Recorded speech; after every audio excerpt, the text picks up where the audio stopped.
আসসালামু আলাইকুম। আশা করছি তোমরা সবাই ভালো আছো। তো আমিও ভালো আছি। আজকে একটা নতুন ভিডিও নিয়ে তোমাদের সামনে হাজির হলাম। তো তোমাদের সবাইকে আমার ছাদ বাগানে স্বাগত। তো আজকে আমি ছাদে কী করি সেটাই তোমাদের দেখাবো। আর আজকে একটা গুরুত্বপূর্ণ বিষয় নিয়ে তোমাদের সঙ্গে আলোচনা করব। সেটা হলো আজকে আমি একটা সুন্দর বেড বানাবো। তো বেডটা কীভাবে বানাই তো সেটাই তোমাদের দেখাবো। আর কিছু বীজ ভিজিয়ে রেখেছি, আর কীভাবে ভিজিয়ে রেখেছি সেটাও তোমাদেরকে দেখাবো। তো তার আগে একটা কথা বলে নিই, তোমরা অবশ্যই যারা আমার চ্যানেলটা নতুন দেখো তারা অবশ্যই আমার চ্যানেলটা সাবস্ক্রাইব করবে। যারা অলরেডি সাবস্ক্রাইব করেছো তাদের অসংখ্য ভালোবাসা। তো ছাদ বাগানে বেড বানানোই সবথেকে গুরুত্বপূর্ণ একটা বিষয়। তো তাই তোমাদের আমি ভালো করে দেখাচ্ছি কিভাবে বেড বানাতে হয়। তো চলো দেখা যাক আমি কিভাবে বেডটা বানাই। তো এখানে বেড বানানোর জন্য আমি সব কিছু নিয়েছি। কী নিয়েছি তো তোমাদের দেখাচ্ছি। আমি আজকে একটা বেড বানাবো। তো আমার পড়ে থাকা একটা গামলা আছে, তো ভাবলাম ওই গামলাটাতেই বেড বানাই, কারণ আমার বেড বানানোর মতো সেরকম কিছুই নেই। আর সবসময় তো ছাদে ভালো বেড মানে ভালো জায়গায় বেড বানানো সম্ভব হয় না বা থাকে না ম্যাটেরিয়ালস। তো সেক্ষেত্রে আমি এখানে একটা গামলা অনেক দিন থেকে পড়ে আছে, তো ভাবছি বানাবো। তো ওটাই নিলাম। আর গামলাটা অনেক বড় আছে, তো বেডও খুব সুন্দর হবে। এর জন্য আমি এখানে গামলাটা নিয়েছি। তো সেক্ষেত্রে গামলাটা কী করতে হবে তোমাদের আগেই বলছি। এখানে গামলাটা যেহেতু নিচে কোনো ফুটা নেই, তো ফুটা তো রাখতে হবে, কারণ একটু পানি নিষ্কাশনের জন্য বা তোমরা তো জানোই গ্রো ব্যাগ হোক বা যেখানেই হোক একটু করে ফুটা থাকবে। তো এখানে একটা তোমরা ফুটো করে নেবে। তো সেটাই তো তোমাদের বললাম যে এরকম এখানে একটা এই বালতিগুলোতে গামলার নিচে একটা ফুটা রাখবে। তো যাই হোক আমি এখানে একটা ফুটা করব। তো তোমরা যেটা তোমাদের সুবিধা হয় সেরকম করে তোমরা নিচটা একটু ফুটো করে নেবে। তো আমি এখানেই একটু সে করে নিচ্ছি, কারণ আমার চালও কিছু নেই। তো আমি এই যেটা দিয়ে আমি মাটি তুললাম সেটা দিয়ে করে নিলাম। তো যাই হোক এখানে একটু ফুটা করে নিলাম। তো এবার আমি মাটিটা তৈরি করব। আমি কিভাবে মাটিটা তৈরি করি তোমাদের দেখাচ্ছি, আর কি নিয়েছি সেটাও দেখাচ্ছি। তো এখানে মাটি নিয়েছি, আর মাটিটা দেখো কত সুন্দর। আর মাটিটা কিন্তু একটু ভেজা ভেজা, কারণ কদিন থেকে বৃষ্টি হচ্ছে, বৃষ্টির কারণেই এগুলো একটু ভিজে গেছে ছাদে। তো এখানে যে গোবর সারটাও ভিজে গেছে, ভেজা ভেজা কোকোপিটও নিয়েছি। তো আমি মাটি, গোবর সার, কোকোপিট নিয়েছি। আর এখানে কিছু ছাদ ওয়েস্ট আছে, তো এটা পচে গেছে, তো এটা নিয়েছি। আর এখানে সবজির খোসাও আছে কিছু, সেটাও পচে গেছে, তো এটাও নিয়েছি। আর তোমরা তো জানো সবজির খোসার কতটা উপকার। আর এখানে আমি ডিমের খোসাও নিয়েছি, দেখতে পাচ্ছ। আর কিছু হলুদ নিয়েছি। আর হলুদটা তো নিতেই হবে, যেহেতু বর্ষাকাল। আর বর্ষাকালে তো হলুদের ব্যবহার করতেই হবে। আর বর্ষাকাল কেন, যখন তখন তোমরা হলুদের ব্যবহারটা করতে পারো, কারণ হলুদ খুবই উপকারী। আর পোকামাকড় ধরবে না। তোমার যদি ছাদ বেড়ে বানানোর সময় দাও তাহলে পোকামাকড় একদম ধরবে না। তো যাই হোক আমি তোমাদের দেখালাম আমি কী নিয়েছি। তো এখন আমি ওগুলো সব বালতিতে আমি কিভাবে দেই সেটাও তোমাদের শেয়ার করছি। তো এই যে আমি সব নিয়ে বসে পড়েছি। তো এবার বালতিটাতে প্রথমেই আমি দেবো যেটা ছাদ ওয়েস্ট, তো এটা পচে গেছে, তো এটাই আমি আগে দেবো। তো এই যে এটা আমি সবার নিচে দিয়ে দিচ্ছি। আর এটা খুবই উপকার গাছের ক্ষেত্রে, গাছের গ্রো হওয়ার ক্ষেত্রে খুবই উপকার, তোমরা অবশ্যই দেবে। আর তোমরা দেখে নেবে ছাদের বেডে যেন কোনো প্লাস্টিক না যায়। প্লাস্টিক খুবই ক্ষতি করে, সেটা গাছের ক্ষেত্রেই হোক যে কোনো ক্ষেত্রেই হোক, প্লাস্টিকটা ক্ষতিকর জিনিস। তো যাই হোক তোমরা ভালো করে সেটা খেয়াল করবে। তো এদিকে আমি নিয়ে নিলাম সব কিছু, ছাদ ওয়েস্ট আর হলো রান্নাঘরের যে সবজি খোসা, সেটা আমি একদম বেডের নিচে দিয়ে দিলাম। আর এবার কি দিব, এবার সেটা হলো ডিমের খোসাটা। আমি যে ডিমের খোসা নিয়েছি, তো খোসাটা একটু গোটা গোটা আছে, তো এটা আমি একদম গুঁড়ো করে দেবো, হাতেই গুঁড়ো করব। আর তোমরা পেলে ডাস্ট করে নিতে পারো মিক্সচার মেশিনে।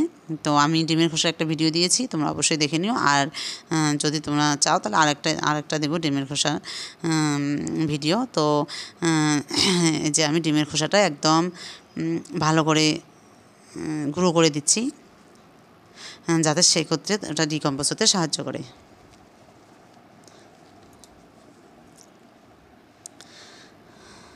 তো আমার ডিমের খোসা দেওয়া হয়ে গেল। এবার আমি ভালো করে মাটিটা তৈরি করব। আর এগুলো সব মিক্স করে নিচ্ছি, আর হলুদটাও মিক্স করে নেব। তো দেখতে পাচ্ছ আমি একদম মাটি, তারপর হলো কোকোপিট আর হলো গোবর সার আমি ভালো করে মিক্সড করে নিচ্ছি। আর তোমাদের একটা বলি, যদি গোবর সার না থাকে তাহলে তোমরা সেক্ষেত্রে ভার্মিকম্পোস্ট দিতে পারো। এই গোবর সার ভার্মিকম্পোস্ট কাজ একই। তো যাই হোক এদিকে আমি সব মিক্সড করে নিলাম।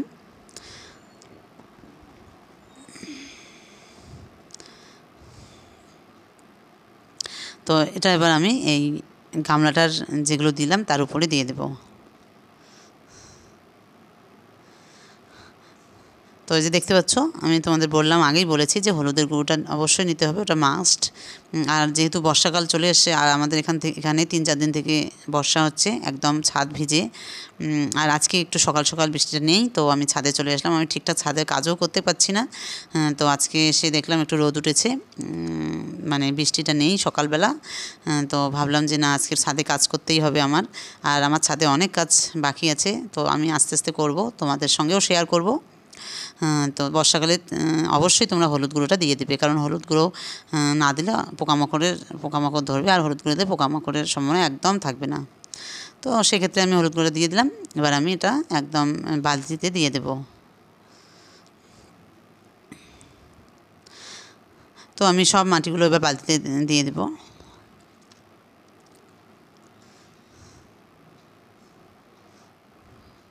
তো তোমরা এরকম করে বাড়িতে মাটি অবশ্যই বেড তৈরি করবে। আর এরকম করে বেড তৈরি করলে তোমাদের বেড অনেক দিন থাকবে। তোমরা এই বেডটাতেই তোমরা 3-4 বার সবজি করতে পারবে। মানে বেডটা একদম খুব সুন্দর হয়, আর একদম শক্ত হয় না। আর তোমরা সবসময় দেখবে বেড যেন একদম শক্ত হয় না, শক্ত হলে সেক্ষেত্রে সবজি গাছগুলো ভালো হয় না। তো তোমার একটু ঝরঝরা থাকলেই ভালো হয়। তো সেটা তোমরা অবশ্যই খেয়াল রাখবে। আর আর আমি যেভাবে বেডটা বানালাম, তোমরা এভাবে বাড়িতে বেডটা বানিও। তো আমার ফাইনালি বেড বানানো হয়ে গেছে। তো এবার কী বীজ দেই, আর বীজটা আমি কীভাবে রেখেছি সেটাও তোমাদের দেখাচ্ছি। আর আমি যে ঘরোয়া উপায়ে যে বীজটা করি, তোমরা অবশ্যই ওরকম করবে, দেখবে এত তাড়াতাড়ি অঙ্কুর বের হয়। বীজ রাখাতেই অঙ্কুর বের হয়, তাহলে বেড়ে দিলে সেরকম সময় লাগে না চারা হতে। তো আমি দেখাচ্ছি কীভাবে বীজটা আমি বানিয়েছি, রেডি করেছি, সেটাই তোমাদের দেখাচ্ছি।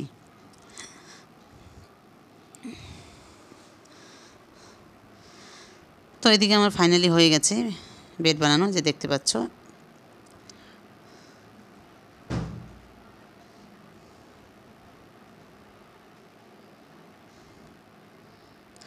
তো এই যে তোমাদের আমি বলছি, তো এখানে কিছু করলার বীজ নিয়েছি, আর এখানে নিয়েছি চিচিঙ্গার বীজ। তো আমাদের এখানে বলে এটা দুধকষি, তোমাদের ওখানে কী বলে আমি জানি না, তোমরা অবশ্যই কমেন্ট করে জানাবে যে তোমাদের চিচিঙ্গা ওখানে তোমাদের জায়গায় কী বলে। আর আমাদের এখানে তো অবশ্যই, মানে আমরা এখানে দুধকষি বলি। তো যাই হোক, তো এটাই আমি বাজার থেকে নিয়েছি।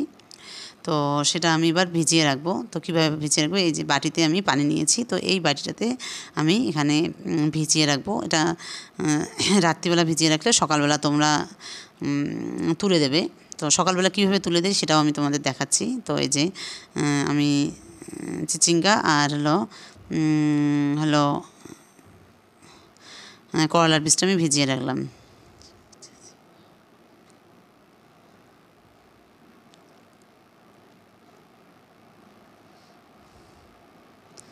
তো এই যে ভিজিয়ে রাখলাম। তো এবার আমি এটা রাত্রিবেলা ভিজিয়ে রাখলাম, তো সকালবেলা আমি কী করি সেটা তোমাদের দেখাচ্ছি। তো এই যে এটা আমি সকালবেলার দিকে এটা এবার ভিজানো হয়ে গেছে। এবার আমি তুলে একটা ভিজা কাপড়ে, সুতি কাপড়ে ওটা আমি রেখে দেবো। তাহলে দেখবে অঙ্কুরটা কীরকম হয়, কত তাড়াতাড়ি বের হয়, তোমাদের দেখাচ্ছি।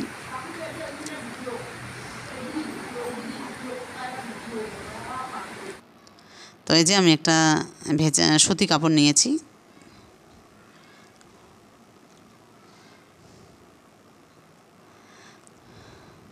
তো সুতি কাপড়ে আমি তুলে সুতি কাপড়টা একটু ভিজিয়ে নেব। তো তোমরা এরকম করে অবশ্যই বীজটা ভিজিয়ে রাখবে, দেখবে তাড়াতাড়ি এখান থেকে চারা হয়। তো এই যে আমি এখানে ভিজিয়ে নিলাম সুতি কাপড়টা। তো সুতি কাপড়টা ভিজিয়ে নিয়ে তোমরা ভালো করে বেঁধে রাখবে। তো আমার হয়ে গেছে। তো এবার আমি পানিগুলো ফেলে দিলাম। তো এই বাটিটাতেই আমি রেখে দেবো ভালো করে বেঁধে। আর একদম শুকানো যাবে না বীজগুলো, সেক্ষেত্রে একটু একটু করে পানি দেবে মাঝে মাঝে।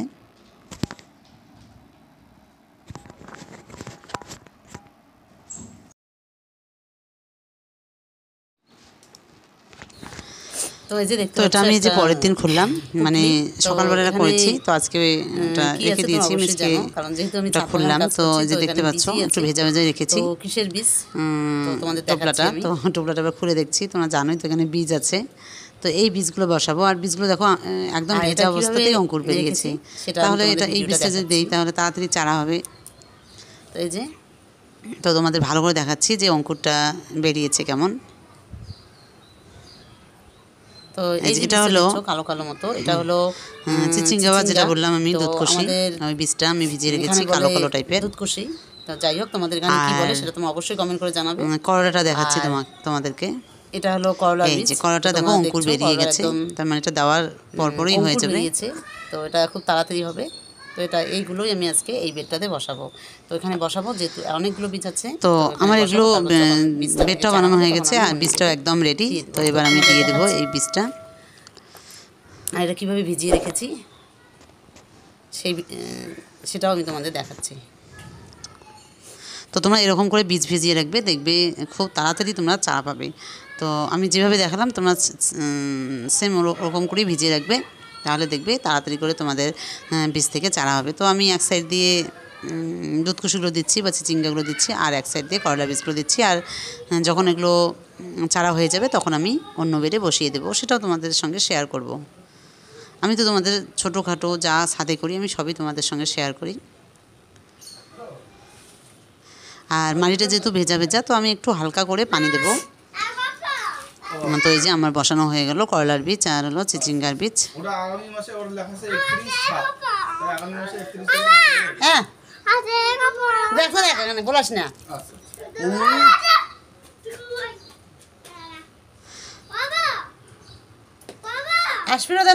তো আমি দেখালাম তোমাদেরকে যে বেডটা কিভাবে বানালাম আর হলো বীজগুলো কিভাবে তৈরি করেছি সেটাও তোমাদের দেখালাম। তো কেমন লাগলো ভিডিওটা তোমরা অবশ্যই আমাকে কমেন্ট করে জানাবে। আর অবশ্যই তোমরা যারা নতুন দেখো তারা অবশ্যই আমার চ্যানেলটা সাবস্ক্রাইব করবে, কমেন্ট করতে ভুলবে না। তো এদিকে এবার বীজগুলো বসানো হয়ে গেছে, এবার আমি সেগুলো বীজ ঢেকে দেবো সব বীজগুলো। তো এই যে হয়ে গেছে আমার বীজ বসানো, মাটি তৈরি করে সব হয়ে গেল। তো তুমি ওই ফোন ধরিয়ে ওইটুকু যাওয়া পারলে না তোমার প্রাইভেটের রুমে।